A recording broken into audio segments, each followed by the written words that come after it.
अब जो ये पितृ विद्या है, इसके संदर्भ में जो प्रजापति का स्वरूप है वह और भी व्यापक हो जाता है, क्योंकि पितरः, जो पितर हैं वह केवल दिवंगत पूर्वज नहीं, अपितु जीवन परंपरा, संस्कार परंपरा तथा सांस्कृतिक उत्तराधिकार के संवाहक माने गए।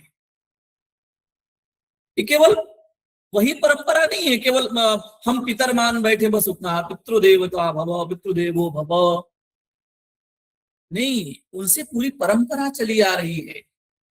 हम कहते हैं ना हमारे कुल परंपरा में यह होता है, हमारे कुल परंपरा में यह होता है। तो वहां से संस्कार की परंपरा, कुल की परंपरा और सांस्कृतिक उत्तराधिकार की भी परंपरा पितरों से ही संवाहित है। ये जो वैदिक साहित्य है, इसमें प्रजापति जो है वो समस्त प्राणियों के जनक है। यज्ञ में जो आत्म तत्व है और लोक व्यवस्था का जो नियमन है, उसका नियंता उन्हें कहा गया है। शतपथ ब्राह्मण, तैत्रीय संहिता, इतरेय ब्राह्मण और उपनिषदों में प्रजापति की अवधारणा क्रमशः सृष्टिकर्ता, यज्ञ पुरुष, ब्रह्म स्वरूप एवं विश्व चेतना के रूप में विकसित होती है। अब यहां हम आते हैं ग्रंथकार आचार्य पंडित मधुसूदन ओझा जी के ग्रंथ पर, जिस जो हमारे सामने उपलब्ध है और जिस ग्रंथ पर हम चर्चा करने वाले हैं। इनके ग्रंथ के परिप्रेक्ष्य में यह विचारणीय है कि प्रजापति और पितृलोक का संबंध केवल वंशोत्पत्ति तक सीमित नहीं है, अपितु प्रजापति वह तत्व है जो पीढ़ियों को जोड़ता है, आदि से लेकर वर्तमान तक और अंत तक पीढ़ियों को जोड़ता है, अर्थात जीवन को निरंतरता प्रदान करता है। यज्ञ, संतान और धर्म के माध्यम से लोक व्यवस्था को अक्षुण्ण रखता है, यह है प्रजापति। और इस प्रकार पितृयज्ञ की दार्शनिक जो पृष्ठभूमि है, उसमें प्रजापति का स्वरूप सृष्टि और संस्कृति दोनों के संरक्षक के रूप में बन जाता है। गीता में एक श्लोक आया है, पितामहस्य जगतो माता धाता पितामहः, वेद्यम पवित्रमोंकारम ऋक्साम यजुरेव च। 9वें अध्याय में है, 17वें श्लोक में। अर्थात मैं इस जगत का पिता हूं, पिता अहम अस्य जगतः, माता धाता पितामह, मैं माता हूं, धाता हूं अर्थात धारण करने वाला भी, और पितामह भी मैं ही हूं। जो इन सबसे पावन है वह क्या है? ज्ञेय है, अर्थात ब्रह्म है। जो इससे भी पवित्र है वह ज्ञेय है और ब्रह्म है, जैसे ओंकार, ऋक्, साम और यजुष भी। गीता में ही 10वें अध्याय में एक और श्लोक आता है, महर्षय सप्त पूर्वे चत्वारो मनवस्तथा मद्भावा मानसा जाता येषाम लोकः इमाः प्रजाः। सृष्टि से पूर्व ससर्जादौरपः, सृष्टि से पूर्व जल ही जल था। सृष्टि से पूर्व सप्त महर्षयः, 7 महर्षि, 4 मनु, जिनकी सत्ता अर्थात भाव मुझसे भिन्न नहीं है, अर्थात किससे भिन्न नहीं है? प्रजापति से, ब्रह्म से, मेरे मन से उत्पन्न हुए, और विश्व में सारे प्राणी इन्हीं की प्रजा है। ये जो मनु हुए, सप्तऋषि हुए, बाद में प्रजा, सारी प्रजा इन्हीं से। अर्थात हम साक्षात उस देव से, ब्रह्म तत्व से ही उत्पन्न हैं।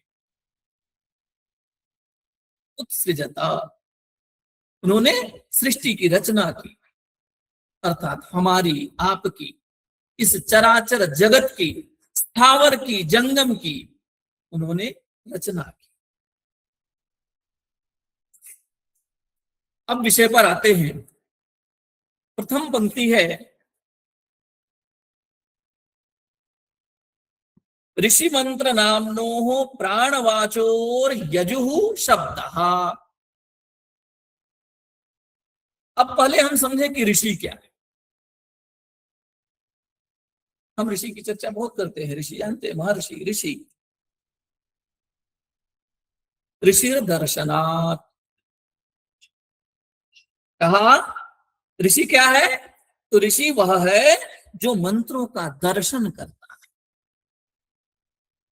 फिर आगे कहा स्तोमान ददर्श इति औपमन्यवः। निरुक्त का निरुक्त में कहते हैं, औपमन्य ऋषि करते हैं कि ऋषि क्या है, स्तोमान ऋचाओं को, मंत्रों को देखने वाला अर्थात मंत्र दृष्टा। फिर एक और सूक्ति आती है, एक और उक्ति है, तद्यज्ञानांस तपस्यमानान ब्रह्मा विदंत ऋषीणाम ऋषित्वम। वो ऋषित्व कैसा है, अर्थात जो तप से, तप के द्वारा वह ऋषि बना, तप के द्वारा उन स्तोत्रों को, उन मंत्रों को देख पाया, वह ऋषि, वह ऋषि का ऋषित्व है। फिर कहा ऋषति ज्ञानेन संसार पारम, ज्ञान के द्वारा संसार को पार कर जाता है, तब वह ऋषि। कैसे, क्योंकि मंत्र तो यहां है नहीं, ये तो अपौरुष है, इनकी रचना तो ऋषि ने की नहीं, इनको देखा, अर्थात स्वयं से इस संसार से बाहर जाकर, अर्थात ऊपर उठ करके, जहां वो कहते हैं ना, साधारण सामान्यतया वाक्य है कि जहां न पहुंचे रवि वहां पहुंचे कवि, उससे ऊपर उठ करके, इस संसार से ऊपर उठ करके पार जाकर के ऋषियों ने मंत्रों को देखा, मंत्र ऋषयो मंत्र दृष्टा रहा। एक वाक्य ऋषगतौ, ऋषि जो है गत्यर्थक है, अर्थात जानने वाला, वो गति करता है। और गति किस लिए करता है, गति हम सामान्य पुरुषों के लिए, सामान्य मनुष्यों के लिए, इस जीव के लिए, चराचर जगत के लिए वह गति करता है। और गति करते करते कहां पहुंचता है, उस अनंत में जहां शब्द ब्रह्म है, जहां नाद ब्रह्म है, ऋषि वहां पहुंचता है। अगला शब्द है मंत्र। मंत्र निरुक्तकार कहते हैं मंत्र मननादिति मंत्र, मनन करने से, बार बार मनन करने से, चिंतन करने से मंत्र कहता है। मन्यते अनेन इति मंत्र, अर्थात उनका हम बार बार मनन करते हैं, इसलिए वह मंत्र। फिर कहा मनन साधनम ज्ञान प्रदम वाक्यम मंत्र, ये निरुक्त का अभिप्राय है कि मनन का जो साधन भूत है वही मंत्र। कोई तो वाक्य होना चाहिए, तो जितने भी मंत्र हैं वो जो वाक्य हैं वो मंत्र हैं, क्योंकि वो मनन साधन है। मनन किसका करना है, तो आध्यात्मिक में, आध्यात्म में जाएंगे तो देवताओं का, भौतिकता में जाएंगे तो इस प्रकृति का, और यदि उसका अर्थ देवताओं से संबंध करेंगे तो देवता। इस प्रकार से उन अर्थों का, उन अर्थों को समझ कर मनन करने वाला ही परम पद को प्राप्त होता है। तो यहां कहा सो अयम यजु पुरुषः यच्च जूहु च इति भावद्वयम, भावद्वय एकात्म्यम द्रष्टव्यम। यहां जो यजु है, प्राणवाचो यजु शब्द जो आया ना, यजु, ये जो यजु शब्द है वो यत और जूहू इन दो शब्दों से बना है, दो पदों से बना है। इनमें दो भाव हैं। कौन कौन से, एक दृष्टि से यह देखें कि यत अर्थात गति, यत अर्थात गति, जो गतिमान है, गतिशील है, जिसका स्वभाव ही गति है, ऐसा कौन है, वायु। वायु कहते से ही हमें गति स्पष्ट रूप से हमें परिलक्षित होती है। हमें अनुभव सा होता है, जैसे ही हम वायु की चर्चा करते हैं तो पवन जो है चल रही है, वायु बह रही है, वायु की हवा जो है वो पवन हमें मंद मंद गति से पवन बह रही है, तो वायु गतिमान है।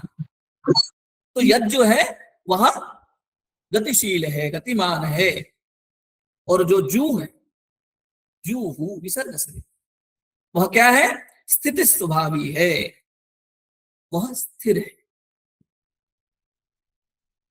जब हम भी गति करेंगे, अर्थात यदि जूहू भी गति करेगा तो वायु की गति पता नहीं चलेगी। हम दो एक साथ एक ही गति में यदि दौड़ लगा रहे हैं, दो गाड़ियां एक साथ एक ही दिशा में चल रही हैं समान गति से, तो हमें दोनों की गति पता नहीं चलेगी, हमें लगेगा दोनों ही स्थिर है। तो यहाँ एक का स्थिर होना अवश्यम भावी है। एक स्थिर होगा तो ही दूसरे की गति स्पष्ट रूप से हमें परिलक्षित होगी।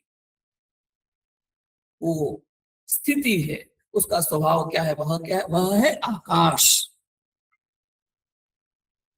और ये दोनों एक दूसरे पृथक कभी नहीं होते। आकाशात वायु व आकाशे वायु। अब इनका जो अपृथक भाव है, अर्थात अपृथक, जो पृथक न होना इनका जो स्वभाव है, वह अविनाभाव शब्द से ही भारतीय जो शास्त्रीय परिभाषा है उसमें व्यवहृत होता है। ये जो ऋषि है वह प्राण है, जो मंत्र है वह वाक अर्थात वाणी है। तो जहां सत्य का अनुभव है वही ऋषित्व है, और जहां उस अनुभव की अभिव्यक्ति है वही मंत्र है। ऋषि जब अपने पराकाल में जाकर के अनुभव करता हुआ उन मंत्रों को देखता है और जब उसे परिभाषित करता है, जब उसे बोलता है, जब उसे अभिव्यक्त करता है, वही मंत्र बन जाते हैं। जब तक वह अनुभवजन्य है तब तक वह ऋषि के अंतःकरण में, जैसे ही प्रकट हुए वह मंत्र कहलाए। क्योंकि ऋषि परंपरा में ऋषि लेखक नहीं है, दृष्टा है।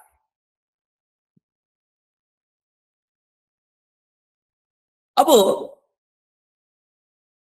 आगे कहा कि जो यजु है इन दोनों से मिला हुआ, यज्ञ बता दिए जो गतिशील है, वायु है, जू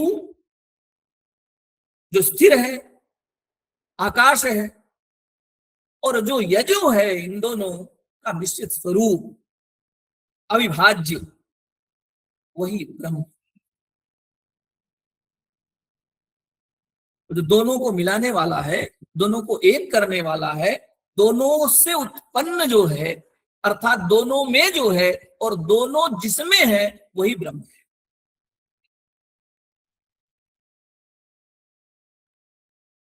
आगे शतपथ ब्राह्मण में है एक वाक्य, तदेतद यजुर्वायुश्चांतरिक्षंच यश्च जूश्च तस्मात् यजु। कहा कि ये जो अविनाभूत आकाश है यही यजु कहलाया और वही ब्रह्म स्वरूप है। तो ये जो यजु है वो है क्या, तो वायु और अंतरिक्ष है। अंतरिक्षम आकाशम, अंतरिक्ष शून्य है, तो वह क्या है, वायु और अंतरिक्ष है। और इन जो दोनों भावों से युक्त है, अतः जो कुछ भी सामने दिख पड़ता है, जो कुछ भी सामने दिख रहा है वह क्या है, यजु। अब ये यजु जो है वो दिख कैसे पड़ता है, क्योंकि एक तो शून्य है, शून्य हमें दिखाई नहीं देता। एक स्पर्श है, स्पर्श भी हमें दिखाई नहीं देता, किंतु अनुभव होता है, वह अनुभवजन्य है। जो वायु है वह अनुभव है, हमें स्पर्श मात्र से उसका अनुभव होता है। और इन दोनों को मिलाकर जो यजु है, अब चाहे यजु के मंत्र कहें, वो यजन कहें, या फिर ब्रह्म तत्व का संबंध कहें, ये दोनों प्राण और आकाश, एतौ प्राणाकाशौ नित्यम अपृथक भावेन श्रूयेत, श्रूयेते। ये प्राण और आकाश जो है अपृथक भाव से हम सुनते हैं, देखते हैं, जानते हैं, सुने हैं। प्राण क्या है? प्राणो ब्रह्म, ये ब्रह्म है, प्राण ब्रह्म। कैसे? प्रश्न आता है कहीं, कम ब्रह्म। और यजुर्वेद का अंतिम, शुक्ल यजुर्वेद मध्यम संहिता का अंतिम मंत्र ही है खम ब्रह्म, खमिति आकाशम। कहा एक जो है कम ब्रह्म, कम अर्थात वायु, और खम अर्थात आकाश। तो कम भी ब्रह्म है और खम भी ब्रह्म है, दोनों मिलकर भी क्या है? ब्रह्म है। अर्थात प्राण और आकाश मिलकर के ब्रह्म है। दोनों का जो भाव है वही क्या है? ब्रह्मत्व है। जैसे खम है वैसे ही कम है, अर्थात जैसे ही आकाश है वैसे ही यह वायु है। बिना वायु के आकाश संभव नहीं। दोनों एक दूसरे से पृथक नहीं है, अविनाभाव है। अविनाभाव अर्थात एक के बिना दूसरे के अस्तित्व का न होना, यही अविनाभाव है। अर्थात यदि शून्यता नहीं है तो वायु नहीं चल सकती, और यदि वायु नहीं है तो शून्यता का अभाव, अर्थात शून्यता, हमें पता ही नहीं चली कि शून्य है यहां कुछ, अर्थात कुछ भी नहीं है ऐसा प्रतीत होगा तब जब वायु हमें स्पर्श कर करके बताए। तो दोनों का अविनाभाव है, अर्थात एक दूसरे के बिना इन दोनों में से किसी का अस्तित्व नहीं है, ऐसा ग्रंथकार। अब ये जो आकाश है, आकाश वायु में जो है, वायु प्राण रूप है, और वह कैसा है? वह अग्निमय है। वह कैसा है? वह अग्निमय है। एष प्राण स वाग्वा एष, अर्थात प्राण जो है वो वाग रूप में व्यक्त होता है। तो वाणी क्या है? चत्वारि वाक् परिमिता पदानि, ऋग्वेद में आया हुआ है। वाणी के 4 स्तर हैं, आप हम सभी जानते हैं प्रायः, परा, पश्यन्ती, मध्यमा और वैखरी। हम केवल वैखरी को सुनते हैं, परंतु ऋषि पश्यन्ती और परावाक का साक्षात्कार करता है। हम सामान्य मनुष्य, हमारी पहुंच केवल वैखरी तक है, हम वैखरी का श्रवण कर सकते हैं, परंतु ऋषि है वह पश्यन्ती और वाक, अर्थात पश्यन्ती और परा तक उसकी पहुंच है।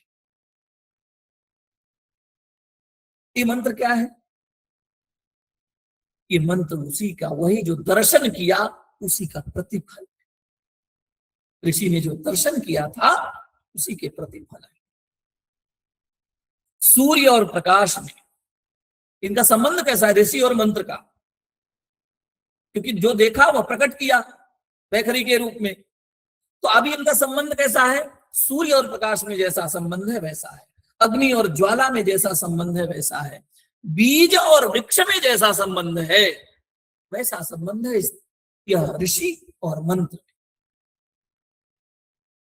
ऋषि सत्य का दर्शन करता है और मंत्र उसी दर्शन का शब्दात्मक रूप है। जब हम कुछ देखते हैं, हम गए महाकाल लोक देख करके आए, हम जब उसे व्यक्त करते हैं, हम अपने शब्दों में व्यक्त करते हैं, हमने दर्शन किया वह सत्य है, हम जो व्यक्त कर रहे हैं वह क्या है? मंत्र है। ऐसे ही जो ऋषि ने देखा पश्यंती से परारूप में, उस परावस्था में उनको जब व्यक्त किया वह मंत्र कहलाए।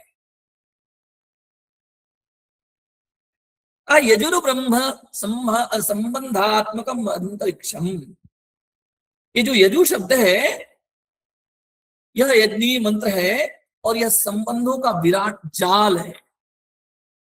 यजु जो शक्ति है, यजु में वह शक्ति है जो पृथक तत्वों को जोड़ती है। कैसा? जैसे विश्व का कोई भी पदार्थ अकेला नहीं है, क्योंकि हमें संबंध स्थापित करना, भाई अलग पृथक तो कैसे नहीं है, अविनाभाव कैसे है, बताना पड़ेगा। जैसे सूर्य पृथ्वी से जुड़ा है, पृथ्वी वनस्पतियों से जुड़ी है, वनस्पतियां प्राणियों से जुड़ी हैं, प्राणी समाज से जुड़े हैं, और समाज पुनः प्रकृति से जुड़ा है। ये जो संपूर्ण संबंध तंत्र है, यही यजु है, यही वायु और आकाश है, यही अग्नि और ज्वाला है। दूसरे पद में कहते हैं, एक और उदाहरण देते हैं कि जो प्राणावा एते ऋषयः, स्पष्ट कहा कि जो प्राणार्थक ऋषि शब्द है, एवं एवं ब्रह्म स्वरूपिणी सोम रूपा, इस विश्वव्यापिनी जो वाक है, उसमें ही ये सारा जो है विश्व अंतर्निहित है, क्योंकि इसके बिना कुछ भी संभव नहीं। इसलिए हम ब्रह्म शब्द ब्रह्म कहते हैं, क्योंकि बिना शब्द के सत्ता है ही नहीं। आप देख लीजिए, वहां से अंतर्जाल के माध्यम से, वहां से उन्होंने एक वाक्य कहा कि अब मैं यह समर्पित करता हूं पांडे जी को, अब अपना उद्बोधन प्रारंभ करें, या अब मैं वैदिक मंगलाचरण के लिए फला फला पंडित जी को या आचार्य जी को निवेदन करता हूं, या अभिसमापन करते हैं। ये किसमें है? शब्द रूप में ही तो है।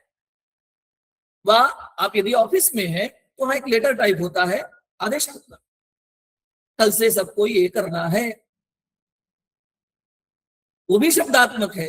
हम यदि संकेतित भाषा का भी प्रयोग करते हैं तो वो भी हम उसको जब समझते हैं, हमारी समझ में भी वो शब्द रूप में ही आता है।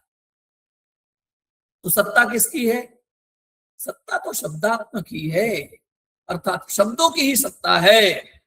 बिना बोले, बिना कहे, बिना लिखे, बिना पढ़े, बिना इशारा किए तो कोई कुछ कहेगा ही नहीं, कोई समझेगा ही नहीं। तो सत्ता है अर्थात ब्रह्म। शब्द क्या है? ब्रह्म है। हजारों लाखों लोग बैठे हुए हैं मंच के समक्ष, और वहां से वक्ता कहता है शांत हो जाए, सभी शांत हो जाते हैं। वहां शब्द बोलता है, अर्थात सत्ता किसकी है? शब्दात्मक है। वही कह रहा है, यह जो अंतर्निहित विश्व में यह वाक है, वाणी है, शब्द है, यही प्रतिष्ठा पा रहा है। वाचीमा विश्व भुवना निर्पिता कतिपय, यह शब्द आया कतिपय ऋषियों ने ऋषिर्वेद मंत्र कहते हुए, ऋषि शब्द जो है उस रजरहित प्राण को भी मंत्र भावेन उल्लिखित किया। वह जो वाक प्राण दोनों के अविनाभाव को देखकर ही किया है, वाक और प्राण। अब ये जो अविनाभाव है, इस दृष्टि से ही उसका औचित्य संभव है। अब आगे चलते हैं। यजुर्ब्रह्म संबंधिनाम अग्निशोमीयाणाम भावानाम ब्रह्म सत्यत्वम। यहां ब्रह्म सत्य कहिएगा। ब्रह्म सत्यत्व कैसे है? कैसे वो ब्रह्म सत्य स्थापित कर रहे हैं? कहते मंत्रे मंत्रे च ब्रह्म शब्दो यजुष्वात् उपपद्यते। ये जो मंत्र के विषय में जो शब्द है, ब्रह्म शब्द है, वो यजु के भाव, यजु के हेतु से ही उत्पन्न है। उभाभ्याम चाभ्याम अग्निशोमाभ्याम सहयोगात् उद्भूते भावे सत्य शब्दो निरूढ़। ये जो इन दोनों में अग्नि और सोम के सहयोग से ये जो समुत्पन्न पदार्थ है, उस पदार्थ में सत्य शब्द ही निगूढ़ है। इन दोनों में, अग्नि और सोम में, अग्निशोमी कहा ना, इन दोनों में भाव जो है वो ब्रह्म सत्य शब्द है। ब्रह्मत्व, ब्रह्म सत्य, ये निरूढ़ है। और यदि निष्केंद्र होता है अग्नि सोम सहयोग से, जो केंद्रबद्धता हो जाती है दोनों के सहयोग से, केंद्रबद्ध को ही क्या कहा जाता है? सत्य। और निष्केंद्र को, जो केंद्रबद्ध नहीं है, उसे कहते हैं रित। यह जो सत्य दो प्रकार का होता है, कौन सा? एक ब्रह्म सत्य और दूसरा देव सत्य। अंतिम पदार्थ जो है वह देव सत्य है। देव सत्यम के रूप हम समापन करेंगे। तो जो निश्चय, ये जो निष्केंद्र है वह रित है, और जो केंद्रित है अर्थात बद्धित है, बधा हुआ है, लोगों को बाधा हुआ है, वही सत्य है। ऐसे मंत्रमयी वाक्य विकार रूप यजु संबंधी जो अग्निशोमात्मक यच्च यावत निगूढ़ प्रच्छन्न भाव में जगत रूप भाव यजु के ब्रह्मत्व, ये तो जो है यह सब क्या है, ब्रह्म सत्य है। इसलिए स्वतः सिद्ध हो जाता है कि शब्द में मंत्र का जो प्रकृति संबंधी विज्ञानार्थ ही ऋषि प्राण रूप से तद अंत, उसके अंत तक प्रविष्ट है, और वह क्या है, ब्रह्ममय है। क्योंकि वो निश्चित है, वो निबद्ध है, वो संबद्ध है, वह बधा हुआ है, वह केंद्रित है, और वह जो ब्रह्म है उसका ही यजु स्वरूप जो है उसी का विकास है। अगले पंक्ति पे चलते हैं। सुब्रह्म संबंधिनाम अग्निशोमीयाणाम भावानाम देव सत्यत्वम। यहां देव सत्यत्व। अब भृगु और अंगिरस, ये क्या है, सुब्रह्म है। ऋग्वंगिरसौ सुब्रह्मा तौ च एतौ स्नेह तेजो लक्षणौ भवतः। इनके दो लक्षण हैं, एक स्नेहित है और एक क्या है, तेजो में है। स्नेहित अर्थात थोड़ा चिपचिपा हुआ, चमकीला, सतह पर रहने वाला, और एक तेजो में है। ताभ्याम किंचित यतिरिक्त चित्रे तथा याह कौशितक श्रुतौ। कौशितक में कहते हैं द्वयम वा इदं सर्वे स्नेहश्चैव तेजश्च तदुभयम अहोरात्राभ्याम आप्तम। यह दोनों क्या है, अहोरात्र है।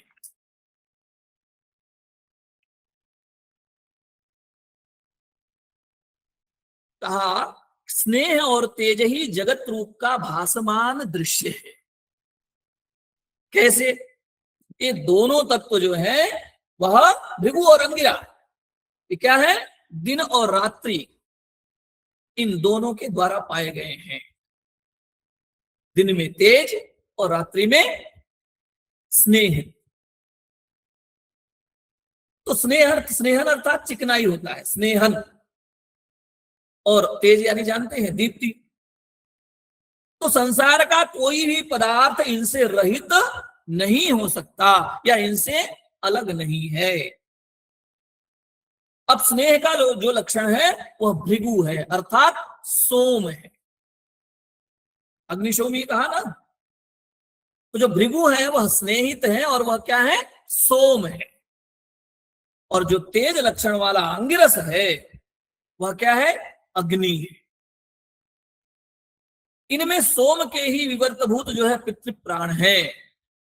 पिछली कक्षा में कहा था कि सोम से जो है प्राप्त हमें जो जल होता है वह जल अर्पित करके हम पितरों को तृप्त करते हैं।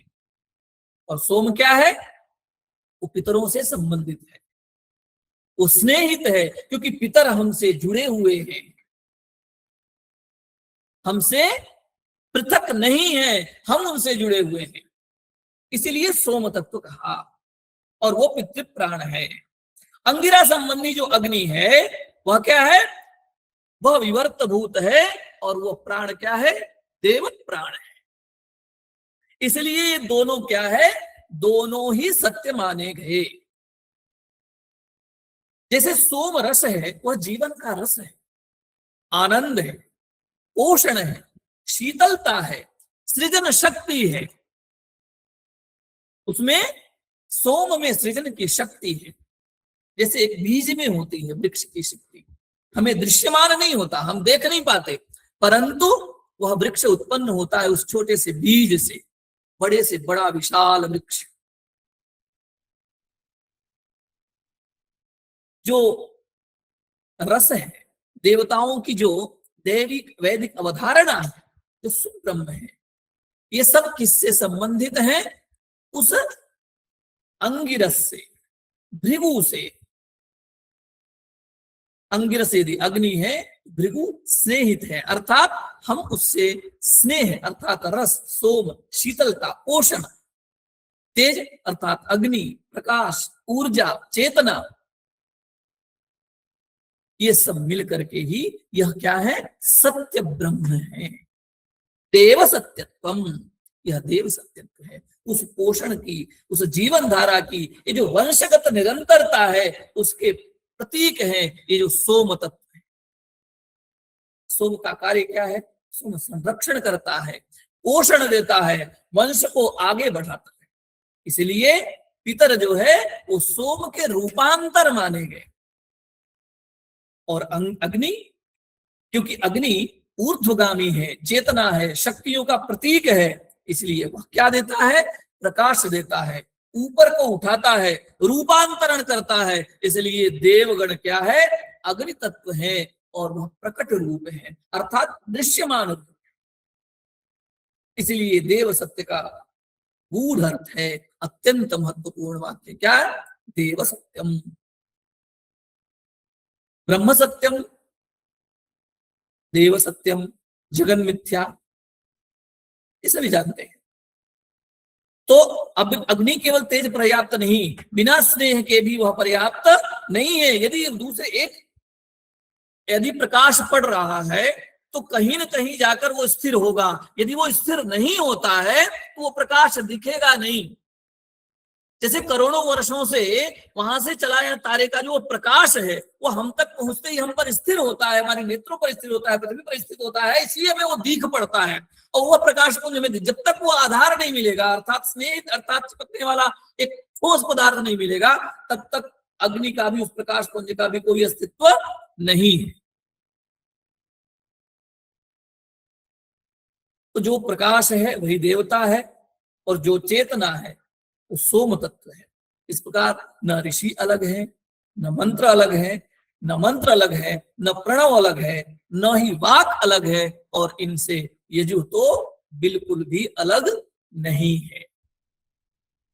अब हम छात्रों के लिए छोटी सी कथा के माध्यम से बहुत संक्षिप्त में यह संपूर्ण जो कथानक है, जो संपूर्ण भाव है, ये बताना चाहेंगे।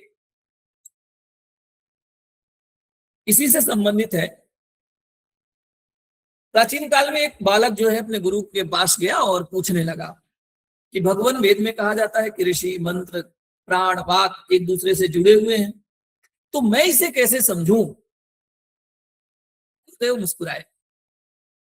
उन्होंने एक बांसुरी उठाई और बालक को देते हुए कहा, वत्स इसे बजाओ।